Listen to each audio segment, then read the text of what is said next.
नमस्कार दोस्तों, आपका स्वागत है आपके अपने YouTube channel study with Jupiter में। दोस्तों, आज हम उत्तर संगम काल में भाग 2 पढ़ेंगे जो कि दक्षिण भारत के राज्य होंगे। पिछले वीडियो में हमने चालुक्य तथा पल्लव वंश को पढ़ा था। इस वीडियो में हम चोल तथा राष्ट्रकूट वंश को पढ़ेंगे जो कि आगे बढ़ते हुए त्रिकोणीय संघर्ष की ओर राष्ट्रकूट वंश बढ़ेगा। चलिए वीडियो की आज शुरुआत करते हैं। आज पहले चोल वंश को पढ़ेंगे, उसके बाद राष्ट्रकूट वंश को पढ़ेंगे। चलिए वीडियो की शुरुआत करते हैं। चोल राजा थे, वो पल्लवों के सामंत थे। पिछले वीडियो हमने पल्लव पढ़े थे ना, पल्लवों में पढ़ा था ना। जो आगे चोल राजा होंगे वो पल्लवों के सामंत होंगे। जो चोल राजा है वो पल्लवों के सामंत है। 9वीं शताब्दी में चोल वंश की स्थापना विजयालय ने की। जो विजयालय थे उनके द्वारा चोल वंश की 9वीं शताब्दी में स्थापना की जाती है। इससे पहले हमने चेर चोल तथा पांड्य राज्य में भी चोल राजवंश को पढ़ा था। उसके बाद इसका पतन होता है तथा द्वितीय संस्थापक के रूप में विजयालय को चोल वंश का द्वितीय संस्थापक इसीलिए कहा जाता है क्योंकि ये 9वीं शताब्दी में पुनः चोल वंश का उत्थान करते हैं। इससे पहले भी चोल वंश था तथा अब ये दोबारा उत्थान होता है। अब विजयालय के बारे में देखते हैं। विजयालय, इसकी पूर्ववर्ती राजधानी उरैयूर थी। फिर इसने तंजौर को जीतकर अपनी राजधानी बनाई। इसकी जो पहले राजधानी उरैयूर, जो पुरानी राजधानी उरैयूर थी वही थी। फिर इसने तंजौर को जीतकर अपनी नई राजधानी के रूप में बनाया। कावेरी डेल्टा प्रदेश में मोटियार परिवार की सत्ता थी जो कि कांची के पल्लवों के सामंत थे। जो कांची के पल्लव थे उनके सामंत मोटियार परिवार के लोग थे, उन्हीं की सत्ता थी कावेरी डेल्टा में। विजयालय ने 9वीं शताब्दी में मोटियार परिवार को हराकर कावेरी डेल्टा पर कब्जा कर लिया। जो मोटियार परिवार था ना पल्लवों के सामंत, उनको हराकर कब्जा कर लिया। विजयालय ने तंजावुर शहर में निशोम सूदनी मंदिर बनवाया। ये निशोम सूदनी मंदिर है ना, ये तंजावुर शहर में विजयालय के द्वारा बनवाया गया। ये चोल वंश का ध्वज है, ये चोल वंश का ध्वज। चलिए अब आगे अगला हमारा प्रसिद्ध राजा परांतक प्रथम होता है। ये आदित्य प्रथम का पुत्र होता है। इसी वंश के आदित्य प्रथम का ये पुत्र है। परांतक के ऊपर राष्ट्रकूट राजा कृष्ण तृतीय ने आक्रमण किया था और तोक्कोलम के युद्ध में चोलों की हार हुई। इस युद्ध में परांतक का बड़ा पुत्र राजादित्य भी मारा गया। जो राष्ट्रकूट वंश का कृष्ण तृतीय होता है ना, वो इसके ऊपर आक्रमण करता है और तोक्कोलम का युद्ध होता है, वहां पर चोलों की हार होती है और इसका जो परांतक का बड़ा पुत्र राजादित्य होता है वो भी इस युद्ध में मारा जाता है। परांतक ने पांड्य शासक राज सिंह द्वितीय को पराजित कर दिया था और मदुरै कोंड की उपाधि धारण की। जो परांतक होता है ना, ये पांड्य राजा राज सिंह द्वितीय को हरा देता है और मदुरै कोंड की उपाधि धारण करता है। अगला राजा राजराज प्रथम होता है। यह चोल वंश का सबसे प्रतापी शासक था। जो चोल वंश में ये प्रतापी शासक के रूप में जाना जाता है।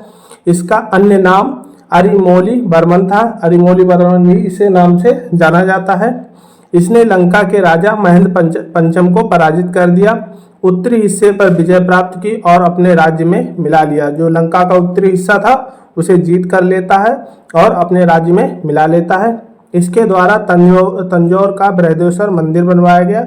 ये बृहदेश्वर मंदिर है, ये इसके द्वारा ही बनवाया गया तंजौर का। ये मंदिर ग्रेनाइट पत्थर से बना हुआ है। ये पत्थर जो मंदिर है ना, वो ग्रेनाइट पत्थर जो होता है उससे बनवाया गया था। चलिए अब चोल वंश के अगला हमारा राजा होता है राजेंद्र प्रथम। इसके समय में चोलों का साम्राज्य अपने चरम पर था और इसी की वजह से मेन चोल साम्राज्य जाना जाता है। जो 9वीं शताब्दी में चोल राजवंश की उदय होती है वो इसी राजेंद्र चोल के कारण ही मेन रूप से जाना जाता है। इसके पास एक शक्तिशाली नौसेना थी जिसकी सहायता से इसने संपूर्ण लंका को जीतकर अपने राज्य में मिला लिया। जो इससे पहले शासक थे उन्होंने आधी लंका को जीता था, पर इसने संपूर्ण लंका को जीत लिया और अपने राज्य में मिला लिया। राजेंद्र प्रथम ने सुमात्रा पर आक्रमण किया। जो सुमात्रा इंडोनेशिया में है ना, उस पर जीत लेता है और राजा शैलेंद्र को पराजित किया। इसने उत्तर में गंगा घाटी पर भी हमला किया। जो उत्तर में गंगा घाटी है ना, वहां पर भी अपना चांस लेता है और वहां पर भी हमला करता है। इसने चोलों की नई राजधानी गंगैकोंडचोलपुरम को बनाया और गंगैकोंडचोल की उपाधि ग्रहण की। शुद्ध चोल वंश के अंतिम शासक अधिराजेंद्र की हत्या विरोध के दौरान हो गई। ये जो शुद्ध चोल वंश था ना, उसमें अंतिम राजा अधिराजेंद्र होता है, लेकिन चोल वंश में जो अंतिम राजा होगा वो दूसरा होगा। अब ये चालुक्य तथा चोल वंश के मिश्रित शासक इसके बाद आएंगे। ये रहे राजेंद्र चोल। इसके बाद अधिराजेंद्र जो होता है वो शुद्ध चोल वंश का अंतिम शासक होता है।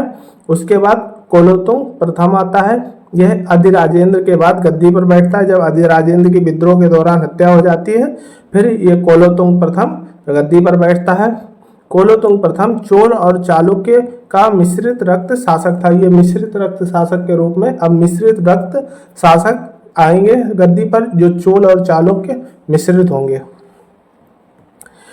कुलोत्तुंग प्रथम ने लंका को पूर्ण स्वतंत्र कर दिया और लंका के राजकुमार के साथ अपनी पुत्री का विवाह कर दिया। इसने क्या किया, जो राजेंद्र प्रथम ने लंका को पूर्ण जीता था, इसने पूरी लंका को आजाद कर दिया और अपनी पुत्री का विवाह वहां के राजकुमार के साथ कर दिया। इसने 24 प्रकार के करों को हटाकर सुंगन विवर्त की उपाधि धारण की। इस वंश और चोल वंश का अंतिम शासक राजेंद्र तृतीय था। इसके बाद चोल वंश का पतन हो गया। जो इस वंश का और चोल वंश के ही ये शासक थे, लेकिन ये मिश्रित रक्त वाले थे, तो इसमें और चोल वंश का जो अंतिम शासक है राजेंद्र तृतीय जाना जाता है और यहीं से चोल वंश का अंत हो जाता है। अब चोल वंश की वंशावली को देख लेते हैं। ये चोल साम्राज्य के शासक, ये शुद्ध रक्त वाले चोल शासक हैं। इसमें विजय चोल द्वारा इसकी स्थापना की जाती है। उसके बाद आदित्य चोल, उसके बाद परांतक चोल, उसके बाद गंधरादित्य चोल, फिर अरिंजय चोल, परांतक चोल 2, उसके बाद उत्तर चोल, उसके बाद राजा राज चोल प्रथम, फिर राजेंद्र चोल प्रथम जो प्रतापी राजा होता है बहुत ज़्यादा, उसके बाद राजाधिराज चोल फर्स्ट, उसके बाद राजेंद्र चोल द्वितीय, उसके वीर राजेंद्र चोल, उसके बाद अधिराजेंद्र चोल। अधिराजेंद्र चोल की विद्रोह के दौरान हत्या हो जाती है। उसके बाद दूसरे मिश्रित शासक चोल और चालुक्य के मिश्रित रक्त शासक आएंगे। चलिए अब चोल और चालुक्य के मिश्रित रक्त शासकों को देख ले। चोल चालुक्य शासक, इन्हें चोल चालुक्य शासक के नाम से भी जाना जाता है। जो कुलोत्तुंग चोल होता है ना, वो पहले गद्दी पर बैठता है, जो अधिराज की हत्या हो जाती है उसके बाद विक्रम चोल, उसके बाद कुलोत्तुंग चोल द्वितीय, उसके बाद राजा राज चोल द्वितीय, उसके राजाधिराज चोल द्वितीय, उसके बाद कुलोत्तुंग चोल तृतीय, उसके बाद राजा राज चोल तृतीय, उसके बाद राजेंद्र चोल तृतीय। ये अंतिम शासक के रूप में जाना जाता है। चोल वंश का अंतिम शासक राजेंद्र चोल तृतीय के नाम से जाना जाता है। ये चोल वंश का स्थान है। यहाँ से इन्होंने यहाँ पर पूरा इनका आधिपत्य था जो नीले रंग से है। उसके बाद जो इन्होंने इनके अधीनता या विजय स्वीकार की, वो यहाँ तक आप देख सकते हैं। सुमात्रा सब लंका विजित किया इन्होंने, सब पूरे संपूर्ण पे शासन किया। चलिए अब अगला राजवंश राष्ट्रकूट राजवंश को देखते हैं। राष्ट्रकूट राजवंश, ये राष्ट्रकूट राजवंश था। दंतदुर्ग ने बादामी के चालुक्य वंश के अंतिम शासक कीर्तिवर्मन की हत्या करके राष्ट्रकूट वंश की स्थापना की। पिछले हमने जब देखा था ना चालुक्य वंश, उसमें जो बादामी के चालुक्य होते हैं उसका अंतिम शासक कीर्तिवर्मन होता है, उसकी हत्या करके राष्ट्रकूट वंश की दंतदुर्ग द्वारा स्थापना की जाती है। इसने अपनी राजधानी मान्यखेत में बनाया, इसलिए इन्हें मान्यखेत के राष्ट्रकूट भी कहा जाता है। अभी ये जब त्रिकोणीय संघर्ष में जाएंगे तो इन्हें मान्यखेत के राष्ट्रकूट के नाम से भी जाना जाएगा। मान्यखेत ये कहाँ पर है? सोलापुर महाराष्ट्र में स्थित है। इसका जो प्रथम राजा होता है प्रतापी राजा कृष्ण प्रथम, यह दंतदुर्ग का पुत्र था। इसने एलोरा की चट्टानों को कटवाकर कैलाश मंदिर का निर्माण कराया। ये कैलाश मंदिर के अंदर मूर्ति है। ये एलोरा की चट्टानों को कटवाकर कैलाश मंदिर की स्थापना करता है। एलोरा का कैलाश मंदिर द्रविड़ शैली में बना हुआ मंदिर है। अभी जब मंदिरों की विशेषता पढ़ेंगे ना, वहाँ पर द्रविड़ शैली की जो विशेषता है ना, वही द्रविड़ शैली के मंदिरों की एक ये कैलाश मंदिर स्थापित है। उसके बाद ध्रुव प्रथम, इसने अपने भाई गोविंद द्वितीय को गद्दी से हटाकर खुद राजा बन जाता है। ये ध्रुव प्रथम होता है ना, ये बहुत प्रतापी राजा होता है और यही त्रिकोणीय संघर्ष में आगे चलकर भाग लेगा, देखेंगे हम। इसने उत्तर भारत पर हमले की शुरुआत की और कन्नौज के उत्तराधिकार संघर्ष से त्रिकोणीय संघर्ष में भाग लिया। जो ये होता है ना, उत्तर भारत पर हमले की पहल करता है और कन्नौज के त्रिकोणीय संघर्ष में भाग लेता है और झांसी के निकट प्रतिहार राजा वत्सराज को, झांसी के निकट प्रतिहार राजा वत्सराज होते हैं, उन्हें पराजित करता है और गंगा यमुना के दोआब में पाल राजा धर्मपाल को पराजित करता है। इसके बाद जीत के प्रतीक के रूप में गंगा यमुना प्रतीक चिन्ह का राजकीय चिन्ह बनाता है। जो गंगा यमुना का चिन्ह के रूप में ये राजकीय प्रतीक चिन्ह अपना बनवाता है। चलिए अब और आगे राष्ट्रकूट वंश को देखते हैं। गोविंद तृतीय, यह भी एक प्रतापी शासक था। इसने पल्लव, प्रतिहार, गंग, पांड, चेल जो केरल राजाओं को भी पराजित किया। इसने सभी राजाओं को जीत लिया। अगला राजा है अमोघवर्ष। यह भी अपने पिता गोविंद तृतीय के समान पराक्रमी था। इसके गुरु जैन आचार्य जिनसेन ने से जैन धर्म की दीक्षा ली और जैन धर्म ग्रहण किया। इसने जो जैन आचार्य जिनसेन थे ना, उनसे जैन धर्म की दीक्षा लेता है और जैन धर्म को ग्रहण कर लेता है। इसने कन्नड़ भाषा में कविराज मार्ग की रचना की। कविराज मार्ग की एक रचना है, वो इसने की है कन्नड़ भाषा में।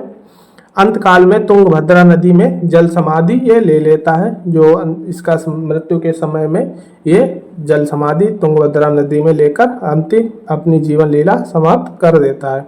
अगला राजा कृष्ण तृतीय। इसने कांची और तंजौर पर विजय अभियान चलाया। तक्कोलम के युद्ध में चोल शासक प्रांतक प्रथम पर विजय प्राप्त की और प्रांतक के बड़े बेटे राजादित्य को मार दिया। जो अभी पीछे हमने पढ़ा था ना, चोलों में कृष्ण तृतीय प्रांतक जब प्रथम देखा था ना, उसमें कृष्ण तृतीय द्वारा आक्रमण किया जाता है और इसके बड़े बेटे को मार दिया जाता है और चोलों पर विजय प्राप्त की जाती है। इसके दरबार में कन्नड़ कवि पोन्न थे, जिनकी रचना शांति पुराण है।